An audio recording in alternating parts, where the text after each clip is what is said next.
Well, welcome to all of you that are here tonight, and for those of you that are watching the recording as well. You see Sandra is joining us as well. That's great. And so this is PBNSG, as you all know, a nonprofit organization that's dedicated to helping people find the benefits of whole food plant-based nutrition in order to reverse chronic disease and achieve optimal health. That's the reason we're all here. My name is Sid Notter. I'm a longtime nutrition educator and an author and a past newspaper columnist. And I've been teaching classes as well for over 25 years. I host the Inflammation Support Group here at PBNSG on the first Tuesday of the month. And I'll be talking more about that in just a minute. Go over to my website if you'd like, sidnotter.com. I've got a lot of free stuff there. I'd love to have you join me over there as well.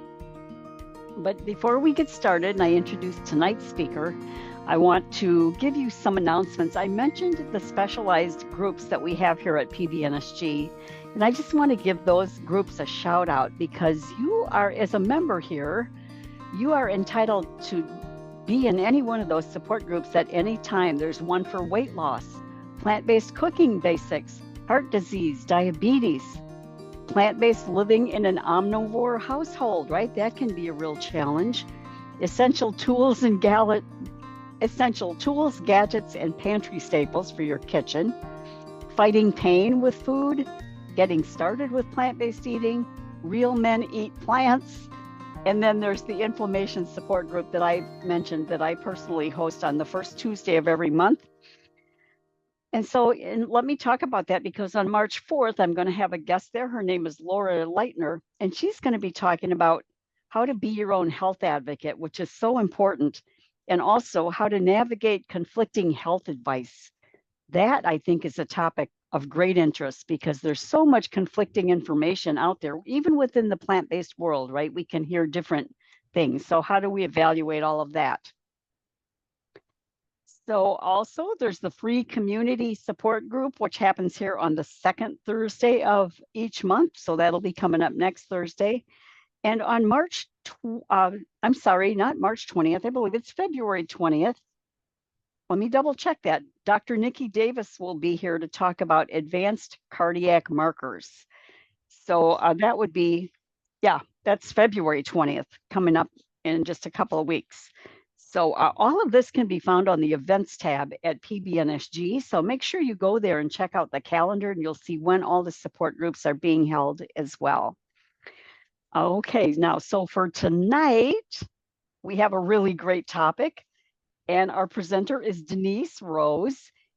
She's been here a few times. I'm always excited when she's here. She's an enthusiastic educator who herself has been teaching whole food plant-based nutrition classes for several years. And she has a YouTube channel with her husband called Happy Vegan Couple. On that YouTube channel, too, they always post whole food plant-based cooking videos to help whole plant-based eaters learn how to cook delicious, healthy foods. And Denise also shares interviews with people who have transitioned to a plant-based lifestyle and have received major health benefits to that as well. So Denise, is there anything you'd like to add to that? I just heard some great personal tidbits about you, but is there anything else you'd like to share with the audience? Just that this way of eating is powerful, and that's why I love sharing all the knowledge I've learned. I've been studying whole food plant-based nutrition since I was 60. I'm 72 now, going on 73 in May. And it kind of started for me when I watched Forks Over Knives, the documentary, and that's where I actually learned about whole food plant-based eating.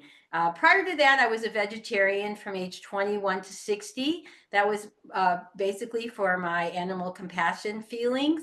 But I didn't really know very much about health. And boy, have I learned a lot since I started studying this like 12 or 13 years ago.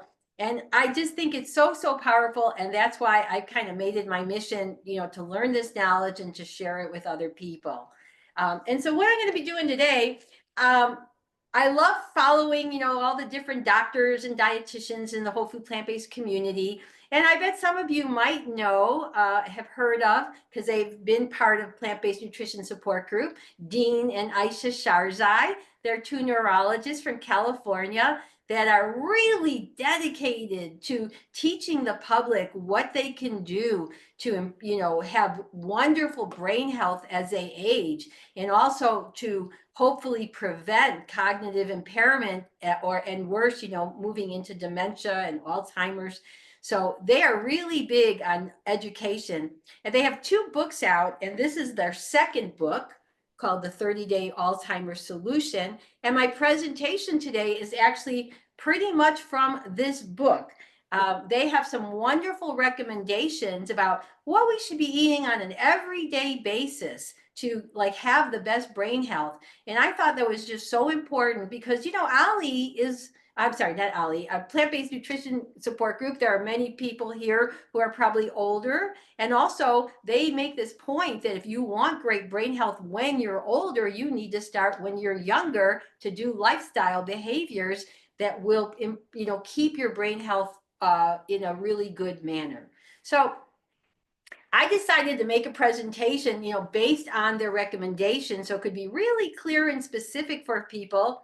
And then I'm using it in my own classes when I teach. I pretty much teach like a 9-week, 18-hour course to different cities as part of the Osher Lifelong Learning Institute program. So that's a little bit, and I'm going to just go ahead and spotlight myself and share my screen. Yeah, and as Sid is saying, you know, if you have questions, you could type them in the chat. I have a very full presentation, so I'm hoping to be able to, you know, get through this, you know, within the hour that we have. And then we could take some questions at the end. If something is like really unclear for you, which I don't think it will be, but I mean, if it is, and you really need that answer now, then, you know, make yourself known by like raising your hand or something. I never want anybody to be frustrated, you know, with trying to understand what I'm sharing. But I think, you know, typically most things we could talk about later. So with that, have I been made co-host, Sid, so I can share my screen? Let me make sure about that. Okay, and You then I'm should going be able to share it. Yeah. and I'm going to Yep. spotlight myself now as well. All right. I can see that. Actually, I don't, maybe I'm not co-host yet, because usually I see the spotlight command when I look at myself. Oh, okay. I've got you allowed to share screen, but let me make you a co-host for sure then. Okay, that sounds good. Let's see which, I know you have 2 cameras on, This right? one, so the one I'm facing right here, where the other one has a, you don't see my picture. So that's my monitor screen, but this is the one I'm talking to. Where you Okay. see, so that's the one. All right, and Mike, I think I saw you last month, right? So thank you for coming back again. I appreciate it. All right. Okay, yeah, I see that my command now. Spotlight for everybody. Okay, I have to move a few things off my screen to make it easier for me to see what I am doing. So let's see. How do I do that? First, I'm going to go full screen. Okay, just give me a few seconds here. And then let's see if I can share my screen. And now I've been doing a class and I've had to share my screen a different way, but let's see if the normal way is going to work with your link. And I'm waiting to see if it comes up on you, and that didn't come up on you. So I'm going to try that a different way because it didn't show. Okay. For some reason, it seems like Zoom has changed something, the way things work for me. Let's see. Let's see if we can do this now. Where's my... Okay, I've lost my power. I can't see my controls. Let's see. Maybe it's... Okay, I got to stop this again because I can't see my own. I've lost my my own icons where my PowerPoint is. Okay, there it is. I was in full screen. That's fine. Okay, let's try this again. Let me go this way. This is good for your brain, right? To do all these things. Let's see if I can get it this way. This is how I had to do it. Yeah, and then I want to get that black bar out of your way, and it's probably going to go away, and I have to bring it up again. Let's see. Yep. It's all these things I have to do over and over again. All right, now I can make that full screen for you from current slide. Okay, you should be able to see that, and me Let me just change one other thing, and when I'm looking to make sure I can see what you guys are seeing. Good. All right, so as you see on the screen, eating for brain health, how to get started. And as Sid said, I do have a YouTube channel called Happy Vegan Couple. I'm going to tell you, we haven't been active on it for quite a while because I've just been so busy with other things. But we have a lot of great content on there. So don't, feel like just because we don't have something recently that you shouldn't look there, because we have a lot of great cooking videos that we show you how to cook, healthy, delicious dishes from scratch. So I'd really suggest you check that out. And we're also on Facebook, mostly on Facebook. What I do is repost things that the doctors and dietitians are sharing in the whole food plant-based community. So in case people haven't seen it from something else, it's also on my Facebook Happy Vegan Couple page. So you could check that out if you like. And as I said, this presentation is based on the advocacy of the neurologists, Doctors Aisha and Dean Sharzai, and it is from their second book. And you might want to check out that book yourself to get more, detailed information that I'm going to share with you today. So the first thing I want to do, in case you may never have come across these two wonderful, wise people, I just want to show you a little bit of them speaking. This is a very quick little clip with just Aisha sharing a few points. Oops, let's see. Why didn't that? Where's my... Kind of highlight some of the important aspects of each of the elements of neuro. So let's start with nutrition, my favorite. So the goal is to improve our dietary pattern in this country, around the world, to eat more unprocessed, more plant-based foods.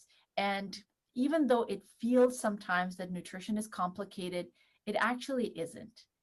There's a lot of data and a lot of information that have come to us over decades showing is that when people eat an unprocessed plant-based diet, they have the best looking brains, they have the best functioning brains, they have the lowest risk of Alzheimer's disease, stroke, and other neurological diseases that Dean and I are studying right now. Now, when you look at the summary of the data coming to us, it looks... Okay, so we're going to get a little bit more from her in a moment, but this is kind of the general thrust of their diet. It's whole food plant-based. You want to eliminate our sources of saturated fat because, of course, that fills up, our arteries with plaque, whether it's in our, our heart, the rest of our body, in our neck, our carotid arteries. So that's why you want to get rid of the saturated fat that's in all that animal food, and then have daily consumption of a variety of plants. And that's what we're going to go into very specifically. So in this presentation, what you're going to discover is the healthiest vegan whole plant food to eat for optimal brain health. And the great news is it's good for your heart as well because it's all vascular, right? Meaning our artery system. And then you're going to learn the minimum amount of these foods to eat on a daily basis, and then examples of dishes using these healthy foods. So you can kind of figure out how to combine things together. So now I'm going to just show you a little bit of a longer clip, just 3 minutes and 49 seconds, with Dr. Aisha Sharzai sharing the findings of several studies showing that eating all or mostly healthy plant food over animals and processed foods will lower your risk of dementia and cognitive decline. And I just want to, let's see, get my own video off of here so you don't have to look at me while we're doing this. All right. And hide that bar again. And let's see if we can get this to, let's see, do I have to, where is my, every time I do some things, I lose my PowerPoint command where I can't see it to bring it up again. Okay, why won't it? Okay, I'm gonna have to stop my screen again. Don't know why all these things keep happening like that. Let's try this again.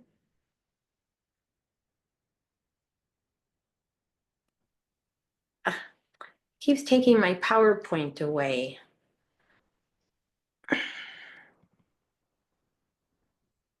Just bear with me, I'm sorry. Technology will either And it's like, enlighten us or be the death of us. I thought I could move this bar, so, okay, let's see.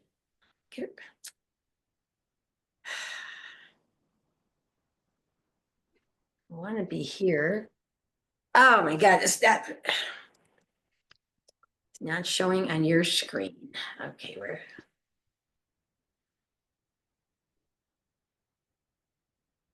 let's see if I can try it this way this time, if it'll come up.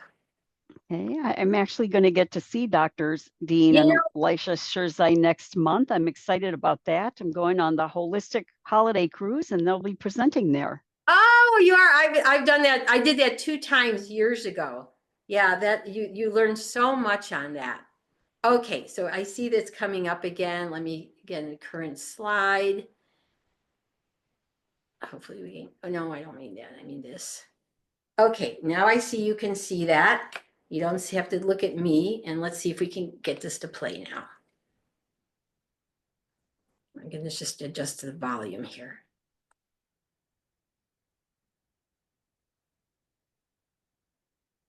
Lifestyle can turn on and off those genes for Alzheimer's disease. The Chicago Health and Aging Project, a very robust data, longitudinal, which means they follow people for a long period of time. They looked at 2,500 individuals, and they found out that those who consumed higher amounts of saturated fats and trans fatty acids over a period of 6 years increased their risk of Alzheimer's disease compared to those who consumed fats derived from plants. The Adventist Health Study in Loma Linda University, where we work, that's a blue zone. Back in 1993, Dr. Paul Guillaume, he looked at the data. Anybody knows about the concept of blue zones? I guess, okay, good, wonderful. So Loma Linda is a population where has equal number of vegetarians and non-vegetarians, phenomenal opportunity to study the effect of diet. And he found that in a group of 3,000 individuals, those who consumed meat, including poultry and fish, had twice the risk of dementia compared to those who were vegetarians. And when you parse out the diet score, you see that saturated fat and processed foods seem to be the driving force behind the disease. In 2009, Kaiser Permanente Northern California study, 9,900 patients. They found that people who had high cholesterol levels that was not treated had 57% higher risk of developing Alzheimer's disease.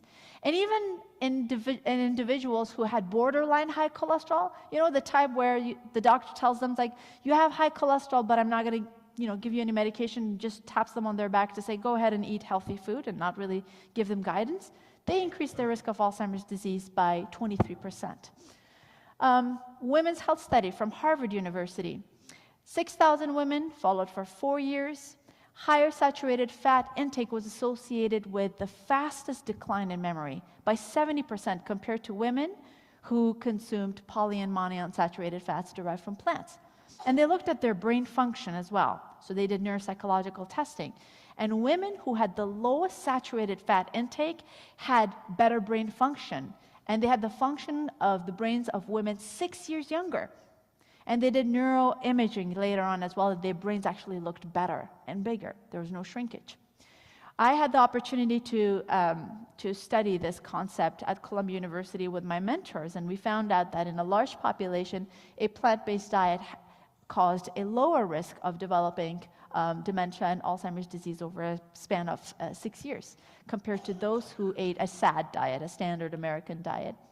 Now, the MIND diet came from Rush University Memory and Aging Project by Dr. Martha Morris. She looked at this particular hybrid of a diet, looking at Mediterranean and DASH combined to see how it affects, risk of Alzheimer's disease. And the MIND diet promotes essentially a plant-based diet, and it limits meat and sources of saturated fats. And she found that people who adhered, tightly to this dietary pattern, they reduced their risk of Alzheimer's disease by 53%, which is incredible. What diet does that? And even moderate adherence to the diet was associated with a 35% reduced risk. And people who showed high adherence had the cognitive function equivalent of someone who was 7.5 years younger. You see the theme? It just continues, right? It's the same repetition of the concept. And Dean and I looked at. Okay, I'm not sure why that just stopped there, but Okay, we're gonna go on. I think it's because I just did part of it. That's why. Okay, let me get back my next slide. Oh, yes, okay. And let me get this bar out of the way again that you have there. So I hope that gave you some encouragement by the studies she was talking about. And I know Sid will hear some of these studies and probably other ones. That was from several years ago, that little clip. And so this is a newer study that I just wanted to share with you. Maybe you heard about it, by Dr. Dean Ornish. He's also done, I see that there's a black square on your screen, and I don't know why that is there. I don't know how to, let's see, can I get that off somehow? It's blocking the type I see. Okay. Oh, that's interesting. It's from my little picture on my screen. Well, I got a little bit of it off. Okay, so Dr. Dean Ornish, who also did one of the heart reversal studies, you might have heard of him. He also did a study on prostate cancer years ago. He just did a little study with not a lot of people. I just see if he says 51 participants down here who were diagnosed with mild cognitive impairment or early dementia. And they were randomly assigned to either an intensive lifestyle intervention group where they were given the food and some supplements, and then that was compared to just a control group who wasn't really given any of these things. And they were, they followed them for apparently 20 weeks.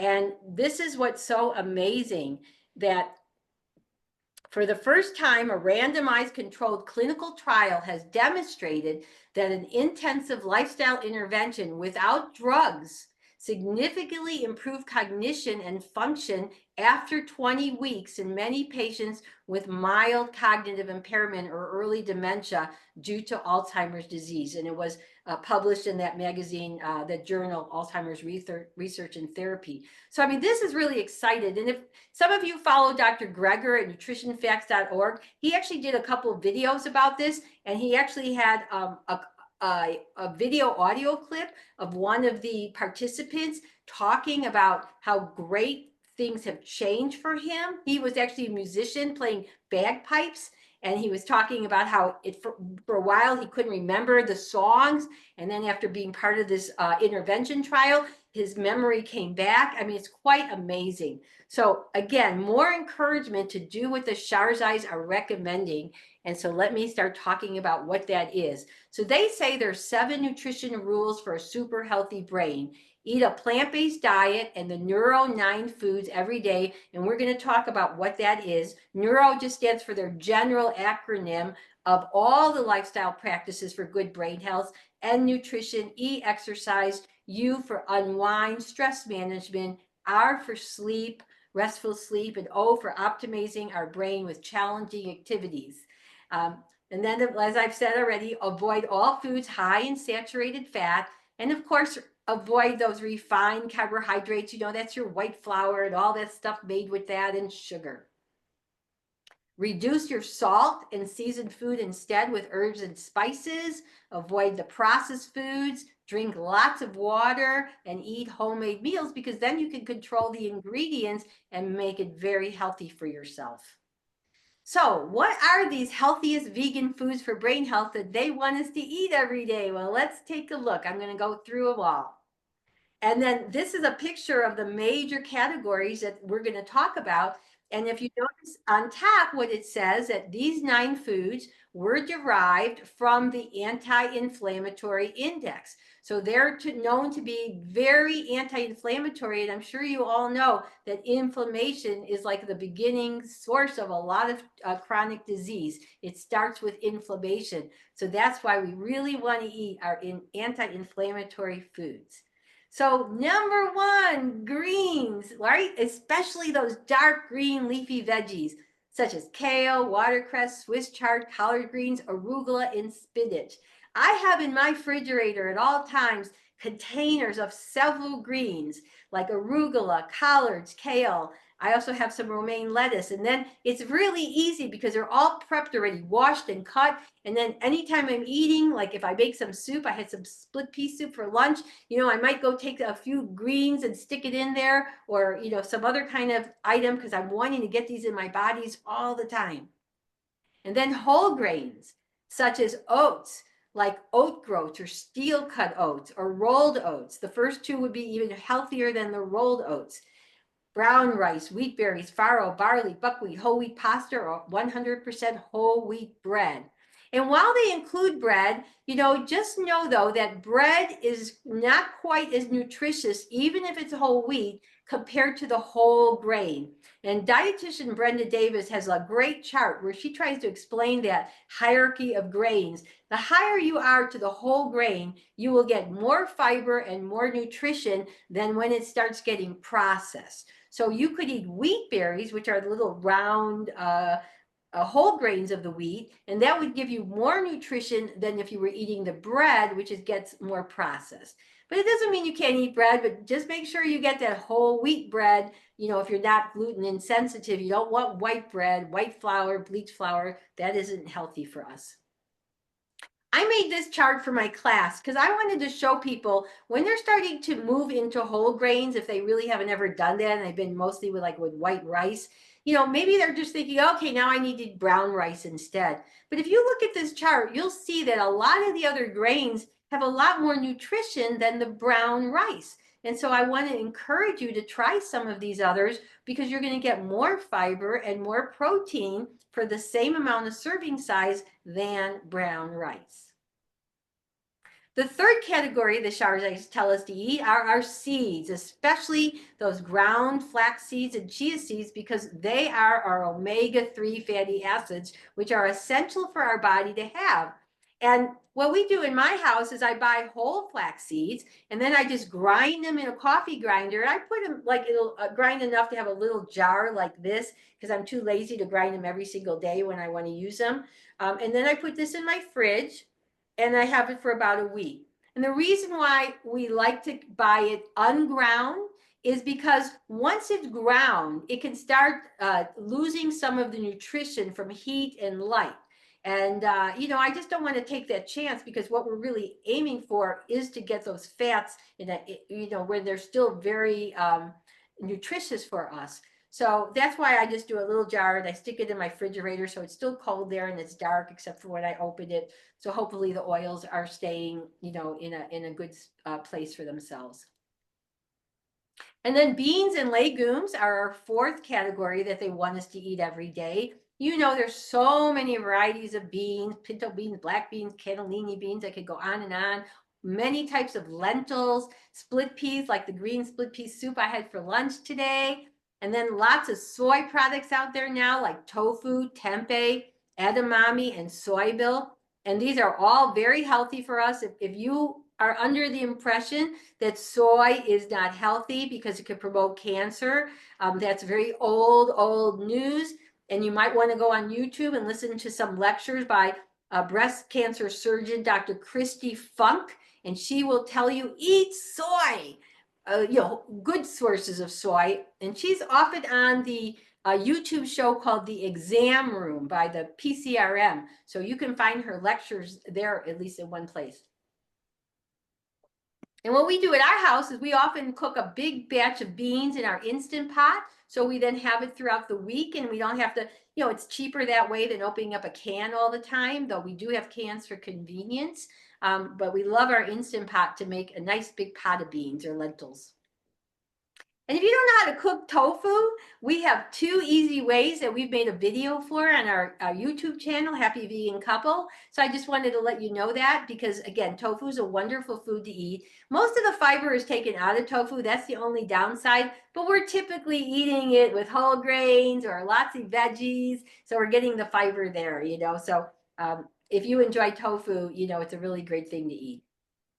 And then berries, you've probably heard that berries are really great brain food. Gosh, I make sure I eat at least a cup of them a day, like a half a cup of blueberries, half a cup of strawberries. You can choose your berries. And we buy frozen ones. I actually go to Costco and I buy these big bags of frozen fruit because I just found it to be more affordable, and then it doesn't get deteriorate as fast and lose the nutrition as if I'm buying fresh. So that's just a tip for you, to buy frozen fruit. And then nuts is a sixth category. Our walnuts also give us those wonderful omega-3 fatty acids that we all need. And then there's other great nuts, almonds and cashews. We make a lot of great sauces out of raw cashews.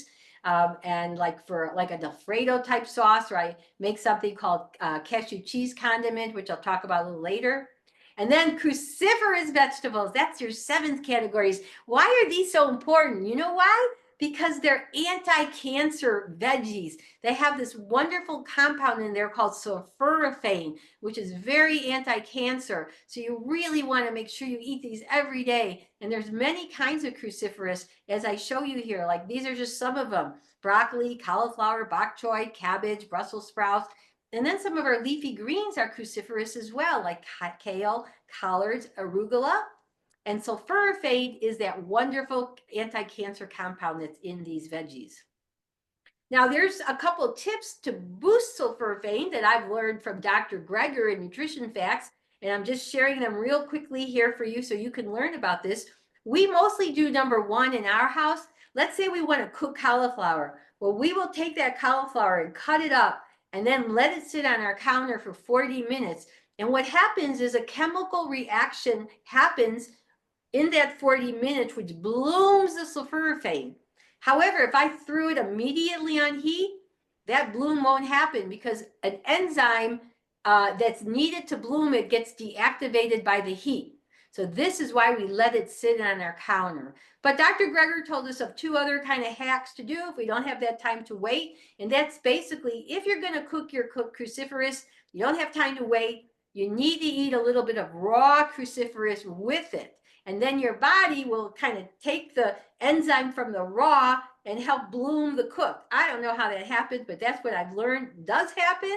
And so those are two other hacks. And you can go to Nutrition Facts and learn more about it if you put in like sulforaphane. I'm sure some of the videos will come up.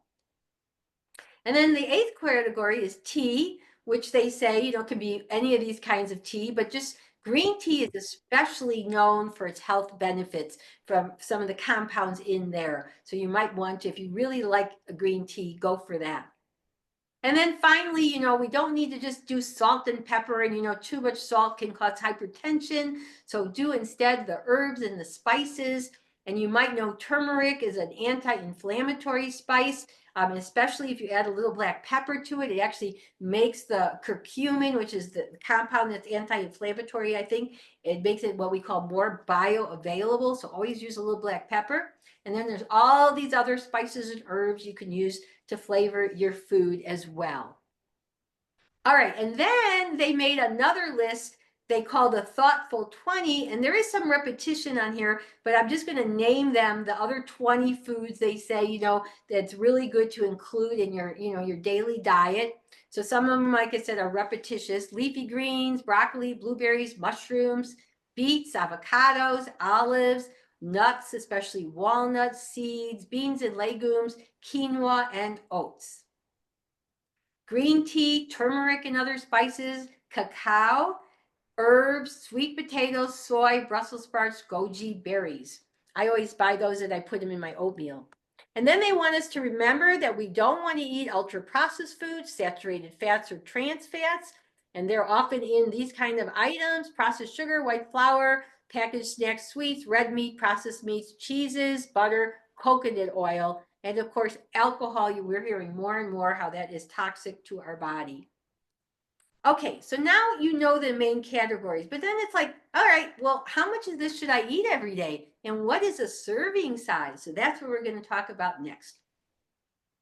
I made this little chart. I actually kind of copied something Dr. Greger did. He has something called the Daily Dozen app, and he allows people, like even on your phone, to like check off, oh, did I have my first serving of beans today? Check off. Now I need a second serving, check off. So I decided to do this kind of chart with what the chart size recommend. And you could make something like this too if you wanted. So they want us to eat at least, and again, this is the minimum, not like the maximum, right? So if you can't even eat this, you know, and you're still eating maybe some omnivore foods or ultra processed foods, get rid of those and go to this, because this will really help you so much better.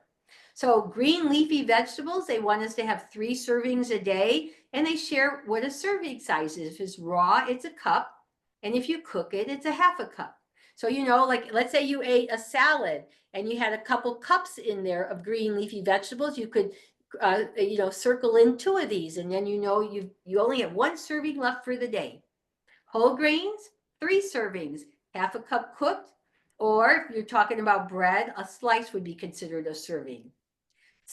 Seeds, 2 servings a day at 2 tablespoons a time. So let's say you could have 2 tablespoons of flaxseed, 2 tablespoons of chia seed, or you might have 2 tablespoons of flaxseed and maybe some pumpkin seeds or some hemp seeds. But always make at least 2 tablespoons those omega-3 fatty acids, because those are just so healthy for us, and that's the flax and the chia. And then legumes, 3 servings, half a cup cooked, or if it's concentrated like hummus, you know, which is garbanzo chickpeas, then it's a 1/4 cup. Berries, 1 serving, at least half a cup, fresh or frozen. Nuts, 1 serving, a 1/4 cup would be considered a serving. Now here's our anti-inflammatory cruciferous veggies, 2 servings a day. So that's going to be 2 cups a day of those wonderful veggies. Tea, at least 1 serving, and herbs and spices, at least 1. If you're only going to do that, they want you to really prioritize the turmeric with the little black pepper, because that is, you know, really known for anti-inflammation. All right, so now you've got, you know, the categories, you've heard the serving sizes. So how do you combine this to make it so you can eat throughout the day? So I'm going to show you with like some of the things that I eat, you know, in my diet. And to me, it's not hard at all. So let's start with breakfast. I mostly have an oatmeal bowl with breakfast with a bunch of add-ins. So these are some of the things that I add in my oatmeal. I eat oat groats. I make a whole bag in my Instant Pot, and then throughout the week, I cook it with these other things. So I have berries, cinnamon, flaxseed, walnuts, and soy milk in my oatmeal bowl, and then I may have some green tea with it. And now this is how those ingredients fit into what they want us to eat.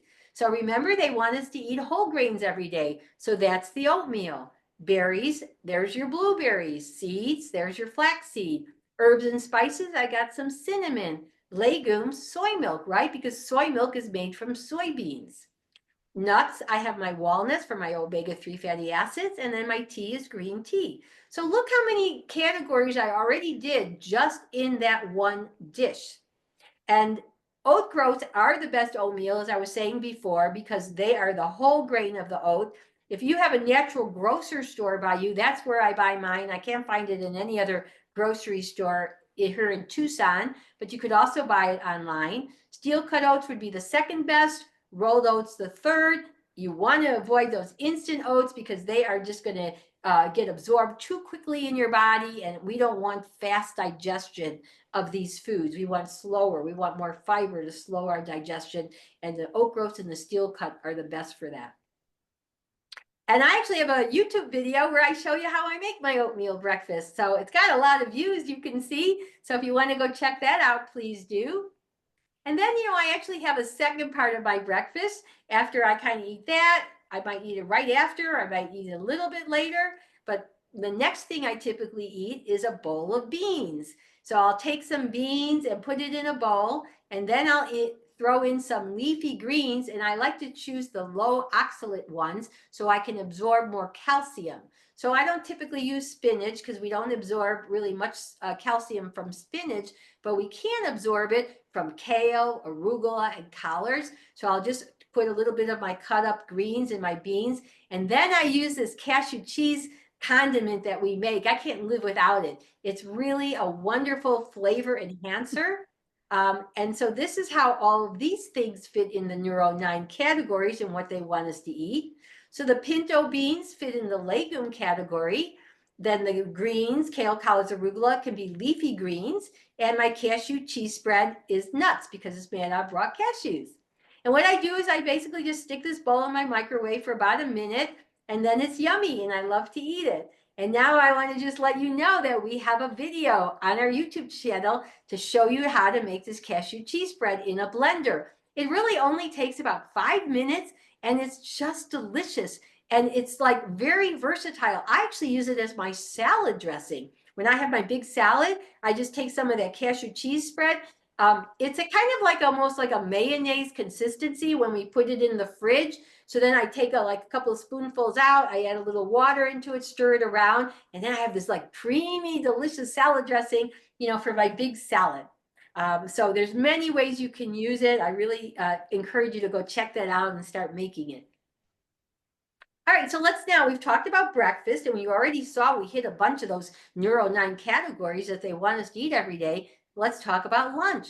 So this is a wonderful recipe cooking video we have on our channel. We actually got this recipe from Dr. Joel Fuhrman, and this is what's in that soup and how it fits in the Neuro 9 categories. So there's wild rice, which is a whole grain. There's also cannellini beans, which is a legume. There's some raw cashews, which is nuts. Hemp seeds, which are seeds. Now these last 3 ingredients, the beans, the cashew, the hemp seeds, that's what makes this soup really creamy and delicious when we blend those up. Then we're going to have some herbs and spices in there. So that's thyme and black pepper. And then we've got mushrooms, which is very healthy. If you know Dr. Fuhrman's G-BOMB acronym of the anti-cancer foods he says we should eat every day, mushrooms is the M in G-BOMBs. Then here it is on the Thoughtful 20 of the Sharzais. So you see our doctors have a lot of similarity in what they share with us, which is good because we want to have consensus, right? And then lunch, maybe I'm going to eat some whole grain bread with it and put a little avocado on it and some arugula. So now I've got a couple more categories. The bread is whole grains. The avocado is part of the Thoughtful 20. And arugula hits 2 categories, leafy green and cruciferous, a cruciferous veggie. And then maybe I want to have a little dessert. And we plant-based eaters, we make something called nice cream, either in a food processor or a blender. We take some frozen bananas, that bananas we put in the freezer when they starting to get ripe. We peel them and put them in the freezer. And then we could just take a few of those out. And maybe we want to add some cacao, which is part of that Thoughtful 20. And it's an antioxidant as well. And we have a little soy milk and blend it up. And you know what? It comes out like chocolate soft serve ice cream. It's absolutely delicious. And you could even, add some fruit to it if you want, change the flavor a little bit. But this is how that fits. We've got the cacao as part of the Thoughtful 20. Soy milk is a legume. And there's a lot of videos on YouTube. If you put in like vegan ice cream, you'll probably get somebody, to show you how to make it. So very easy to do. Okay, now dinner. We're going to hit some more categories with making a big salad. That's what I like to do. I like to eat my less calorie dense meal in the evening, and then my more caloric dense meals earlier in the day when I'm, going to be more active and can, use up some of those calories through my energy. But at night, a big salad is great. And look what we could have in there. We could have a variety of greens, lettuce, spinach, kale, beet greens. We can have some raw or cooked cruciferous veggies like cauliflower, broccoli, or red cabbage. We can put in some mushrooms we've cooked, that we still have left over. I like to shred raw beets in my salad. I always like to add some extra protein to my salad, like beans or lentils, edamame or tofu that I already have in my fridge prepped, and I just have to throw it in. Maybe I'm going to add some of those other seeds like pumpkin or hemp. And then I like to also, bulk it up a little bit with some whole grains. So I might have my oats, in there, or quinoa, or maybe some barley we made, and I'll add a little of that to my salad. And then, as I said, I'll add my little cashew cheese dressing on there, and it'll be absolutely delicious. And this is how many more categories we can fit. So all those greens and lettuces, they can be part of the leafy greens. And then we've got our cruciferous veggies in the salad, which for me was cauliflower, broccoli, red cabbage. And the mushrooms are part of Thoughtful 20. The beets are also part of Thoughtful 20. And then I've got some of my, more dedicated protein group, and they're the legumes. And then we've got some seeds, pumpkin and hemp. Quinoa or another grain is a whole grain. And of course, you can vary your ingredients to your taste, but just try to get these particular food categories in your salad so you can, work for the best brain health there is. And so a daily salad with raw and cooked ingredients is like a terrific way to check off the NeuroDying healthiest foods. And then I just wanted to share with you, we also have on our Happy Vegan Couple YouTube channel, a video that, a recipe that Aisha shares, I shared some time ago, and we decided to make it and put it on our channel. And it was a kale salad with roasted garbanzo beans, and then it was a tahini dressing, so different than the cashew cheese, but also very delicious. So you can find that on our channel as well. All right, let's see. And then, so one of the ways, if you haven't been doing this yet and it feels like a little overwhelming for you, I want to give you, just a couple of ideas how to make it easier for you. So you might consider doing like kind of what I do in my house, which is most of the time, 2 of my daily meals are very similar throughout the whole week. And you know why that's good? Because I don't have to really think like, oh my God, what am I going to make now? Because I know what I'm going to make. Every morning, most days, I have my oatmeal bowl and then my bean bowl. And most days, every night, I have a big salad. And if I don't have the salad, what I typically have is yogurt that we make in our Instant Pot, soy yogurt, and then I'll have a bunch more fruit in there, like berries and the other things in there as well. So that makes it easier. You don't have to keep thinking. And then one meal of the day is really more my variety meal. And I might even eat it for a couple of days because when we cook, we batch cook. We make more than one meal at a time because we don't have to cook every single day. So lunch is really the main meal that varies for me. And that's really what I would say is mostly on our YouTube channel are different dishes that would be the more calorie dense, a little bit heavier meal than a salad or your breakfast, like an oatmeal bowl. And that's what you can find on our channel. So maybe you want to learn how to make really delicious yogurt. Well, we have a video we did sometime this last year showing you exactly how easy that is to do in an Instant Pot. And the reason why we started making it, because I couldn't find what I wanted in the store. What I wanted was organic soy yogurt, unsweetened, and then thick, right? Like that Greek style. I couldn't find that. I think they might have had some of them that were not organic, or they might have had some of them with sugar that maybe was organic, but not what I wanted. So I learned how to make it, and it's unbelievably delicious. And one of the tricks of it is really straining it really well. We figured out how to do that so it's a thick yogurt. So if that sounds appealing to you, go check out that video. All right. And then this is another way to make this easier for you if you haven't been doing this very long yet. It's just kind of thinking about some of your favorite meals already and just how you can take out the omnivore part of it, or the ultra processed food part of it and just make it healthier. So instead of beef chili, get rid of the beef and use 3 beans, maybe kidney beans, black beans, pinto beans, any variety you want, right? Instead of scrambled eggs, and we all know how expensive those eggs are now because of the bird flu, right? Make scrambled tofu. And we have a recipe, a cooking video on our channel that shows how to make scrambled tofu. Or instead of carnita tacos, make lentil tacos. So you can see it can be really easy just to adapt to whole food plant-based by just substituting some ingredients with some of your favorite dishes. Instead of a chicken stir fry, make a tofu stir fry. Instead of pasta Alfredo, you can make a really creamy sauce with raw cashews and or white beans. We got a great recipe for that. If any of you have heard of Terry Edwards, she has a wonderful website of many recipes. I think her website is called something like Eat Blog Plant-Based or something like that. But you could put her name in, Terry, Terri Edwards, and she's got lots of great recipes. And that's where we got our Alfredo sauce from her. Instead of a hamburger, there's so many plant-based burgers you could make. Black bean burger, mushroom burger, beet burger. There's like so many varieties.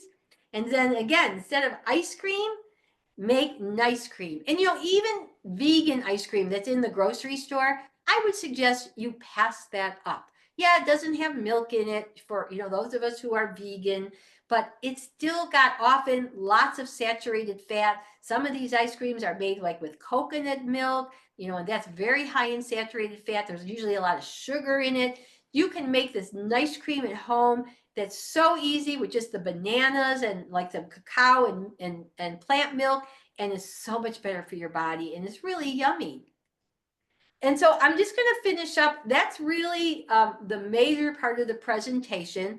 The first two sections were exactly from the Sharzais. That was, what are the Neuro 9 foods, and what are the serving sizes, and how much of this we should eat every day. Then when I shared with you how to combine those foods into actual dishes, that was my own contribution to this presentation. And then this is going to continue that. Just some more tips for you in case this is new for you. So appliances that really make things easier. The Instant Pot, which you see here, which is an electric pressure cooker. So easy to batch cook, make bigger amounts of things while it's cooking. You can walk away, you don't have to watch it. And in our house, we use the 6-quart. We find it a good size for 2 people, especially when we want to make beans, because they kind of foam up. If we had the smaller one, we couldn't make the same quantity. So that works for us. And as I said, it makes delicious yogurt as well. And then we have a high-powered blender. There's 2 major brands that I know about. We have the Vitamix. The other one is BlendTech. They're very pricey, but we actually went to the Vitamix website and we bought a refurbished one and saved a couple $100. So, and it's been working fine for years. So that's a little tip for you as well. And the blender is really good because it's got such a powerful motor that when you want to make like sauces or soups and smoothies, and you want them really smooth and creamy, that high-powered motor really does well for that. That's why a lot of us will spend the money to get this. And then, of course, a food processor. This can be really good for a lot of recipes like burgers, ice cream, shopping, or shredding veggies. And I bet a lot of you might have this. And just a few condiments that really help give flavor to our food. Nutritional yeast is one of them. It gives a cheesy, umami flavor to food. And so we even have a cooking video on our channel that's of a broccoli soup. We did it many years ago, and it had a lot of nutritional yeast in it, and it actually smelled cheese-like. It had that aroma. So this product can really up the flavor for a lot of things. And then we often cook with low sodium tamari. It's kind of like soy sauce, but in my mind, it's a richer taste. And if anybody is gluten sensitive, the tamari has no gluten, but soy sauce typically does. So we just love this. I have no issues with gluten, but I just like the flavor. And we do always buy the low sodium because these things can have more salty taste to it. And then this other one, coconut liquid aminos, it's another really nice flavor. This one is soy-free, and it does offer a salty taste still, but also a sweeter taste because there's coconut nectar. So when we make like tofu in our frying pan, we typically add a little bit of tamari and a little bit of this coconut aminos, and it gives it like a really nice flavor. And then tahini, like when I talked about that kale salad that Aisha Sharzai made, and she had a tahini dressing. So if you didn't know what that was, it's made from sesame seeds, and it also is a healthy fat and can be, used for a variety of things that are good, like salad dressing, sauces, hummus. So as you can see, there's an abundance of wonderful, healthy food to enjoy when eating a whole food vegan diet. And I hope you're going to begin, if you haven't yet, to incorporate more plant dishes in your life and reap the healthy benefits. And here's the thing. Even if you're not sure if this eating plan is right for you, what all our doctors say, give it a month. See how you feel. you'll likely feel benefits when you get rid of that omnivore, ultra processed food and you eat healthy plant food prepared in healthy ways, without a lot of, a plant-based plant-based support group, we don't recommend oil. So right there, you're getting rid of that. If you keep your salt lower and your sugar much lower and avoid it, that's how you're making your food more healthy.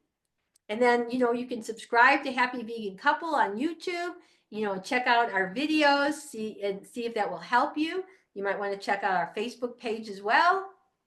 And if you want to follow Dr. Aisha and Jean Sharzai, I have some of their links here because you will learn a lot from them. I really encourage you.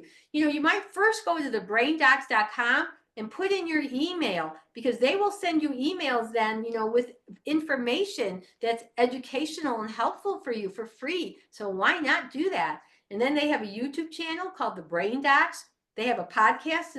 They've had several names for their podcast, but the newest one is called Your Brain On. And you will learn a lot from them that will be interesting and helpful to you.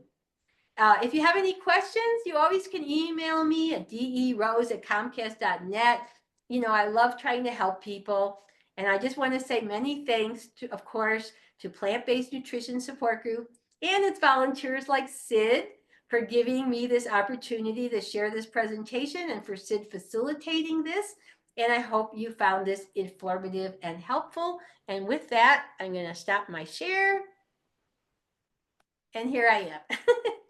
And does anybody have any questions or comments they'd like to make? I'm going to put myself on gallery view right now. So if anybody has anything, we can see you as well. Okay. Anybody have anything they'd like to ask or say? Feedback on the presentation? Well, I have a question for you. Sure. It's regarding the fats.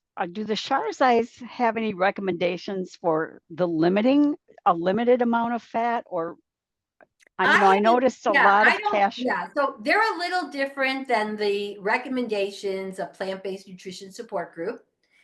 They do use oil in some of their recipes, typically either, like organic extra virgin olive oil or avocado oil. Both of those oils are low in saturated fat, so those would be why those are the ones. And they have their reasons for why they suggest that. But you don't need to have that in your food. You can obviously cook food very well without all that. So basically, I don't really remember them saying you should be like, if you're talking about like a heart reversal goal that you have and you wanted to follow the Esselstyn or the Jean Ornish heart reversal studies, those are kept at 10% fat. And the Sharzais are probably, higher than that in general for their just general recommendations. Which, if it's good for the heart, it's good for the brain typically. So that kind of surprises me there a little bit because that's different. I think the thing is, I actually follow a lot of the discussion about the oils and the fats with the variety of doctors and dietitians in our community. And there is not consensus. There is different points of view. And that's the way it is. What some people believe is that if you're really if you have, significant heart disease and, you really want to protect yourself as best as possible, then you might want to do what Dean Ornish and Dr. Esselstyn recommend, which is like no oils at all and keeping your fat just like 10%. But, there's a lot of people who are their heart isn't that compromised. If we want to remember, when Dr. Caldwell Esselstyn did his study, he worked with people who were already very, very sick with heart disease. These people were sent home by their cardiologist saying, we've done everything for you throughout the years. There's nothing more we can do for you. So that's all there is. And Dr. Esselstyn took these people and put them on this nutritional protocol and kept many of them, alive for a lot longer than their cardiologist would have ever thought. But, we're not all in that space. And they also believe that when you're just trying to talk to people who aren't even in this community, and they make a lot of presentations, you know, in the public and around where they live, they're like, you know, if we tell everybody to restrict, restrict, restrict, it might be too hard for people to get on board.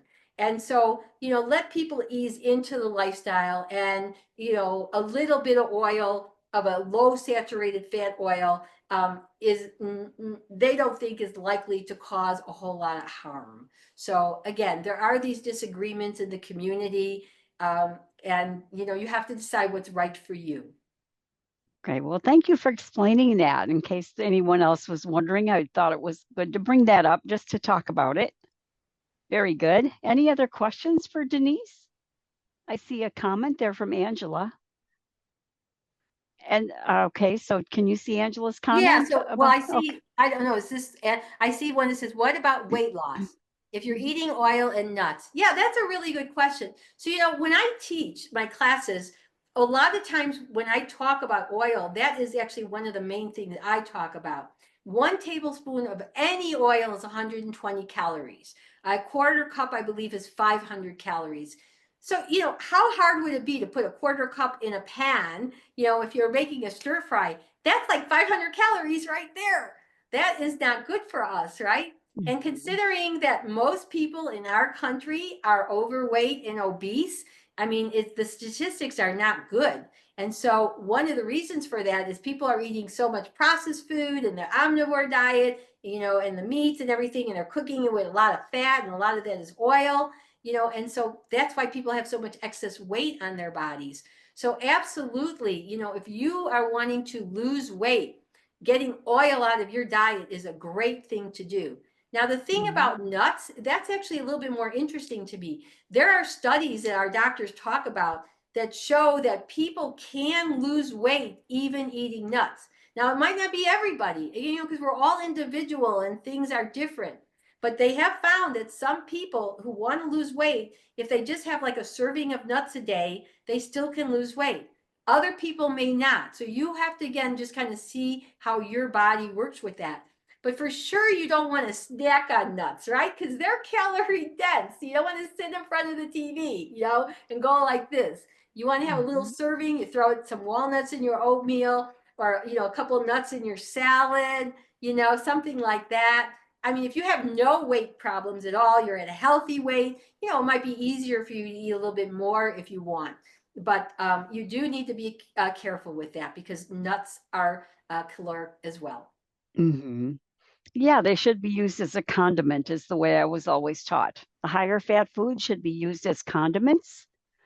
You know, put a little avocado in your burrito, but don't eat a whole avocado, or you know what I mean, the higher fat plant foods. Right. And Angela, I just saw that she wrote, I don't know if you had something else, but I just saw your chat. She was saying, yeah, well, the SHARS eyes are not specifically talking about weight loss.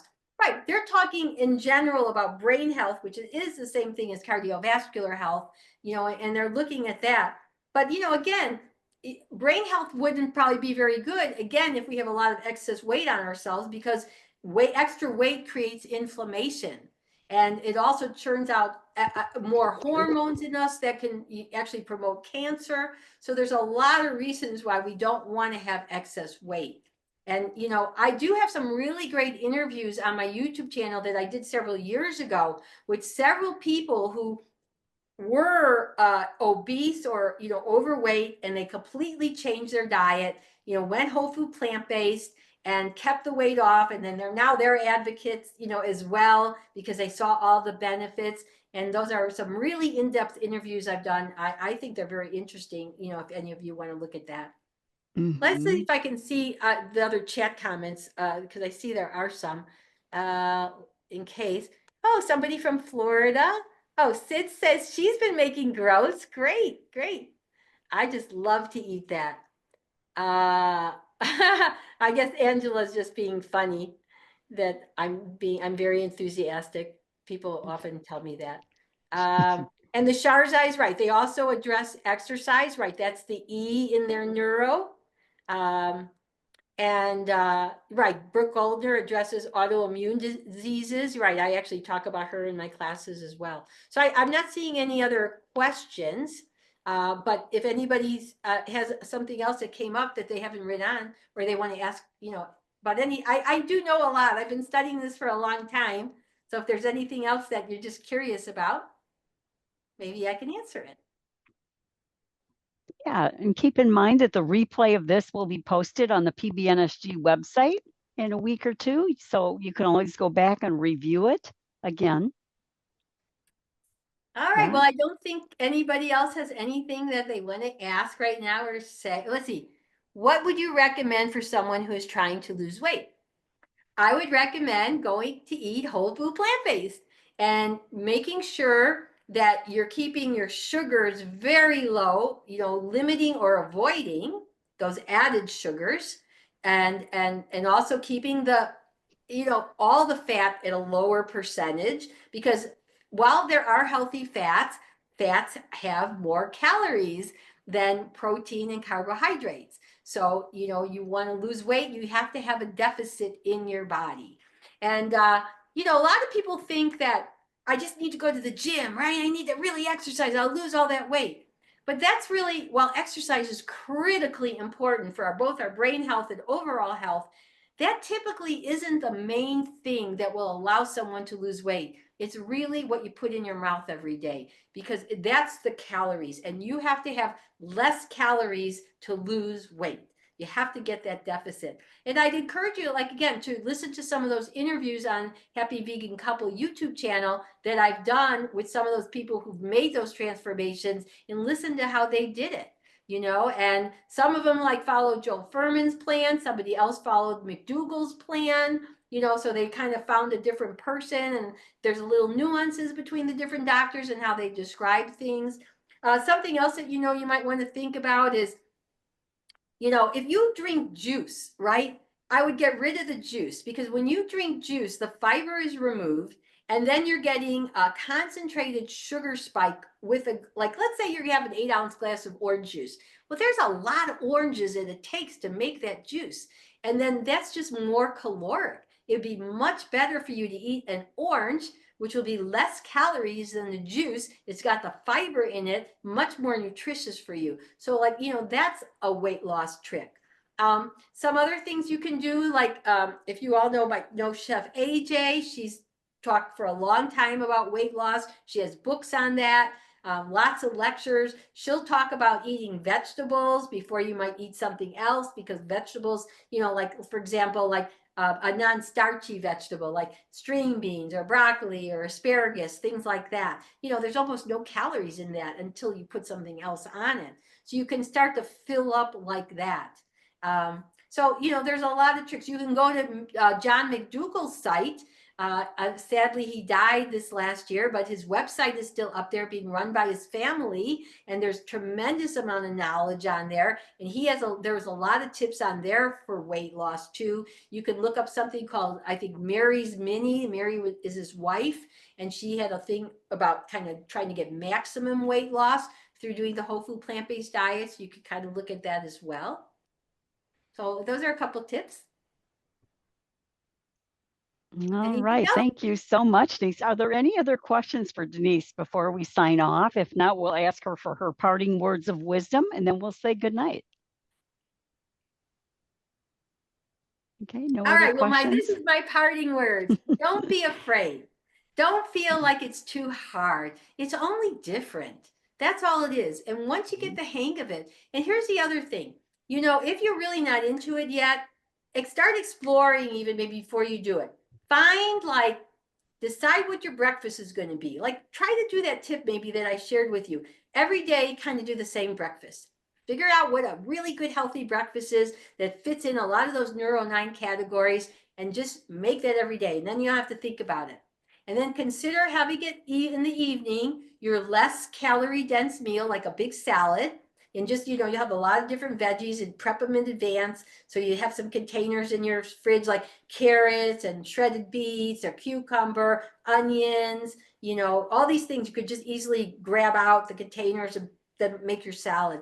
And then just find, maybe 5 to 10 other recipes that could be your more calorie dense meal, like your lunch, like what we have on our YouTube channel. And find some that appeal to you. Or like I said earlier, take your favorite recipes where you've been having animal food in it, just remove the animal and substitute it with plant-based ingredients, and then that can, make it easier for you. And soon enough, once you have kind of figured out this system, it'll be easy for you. Because, even when we eat people who are eating an omnivore diet, they're not like choosing 25,000 recipes. I know I'm exaggerating, but I mean, most people kind of eat the same foods on a regular basis. Monday they might have this, Tuesday they might have this, and there's not all that much variety. So it's just finding a couple new things and then feeling comfortable making it, and getting on the journey. And I just know you'll feel the benefits. People always talk about, how they start feeling better, because typically their inflammation starts getting lower. Maybe they've had some arthritis, in their fingers or in other parts of their body, or something else is bothering them. And, things will change for the better. So go for it. That's what I got to say. Thank you so much, Denise. Any Sure. other questions before we say goodnight? I don't see any other in the chat or any hands up. So I'm assuming that's a no. Thank you, Denise, so very much. My pleasure. And thanks again for helping out. Okay, good night, everybody. Bye-bye. Take care.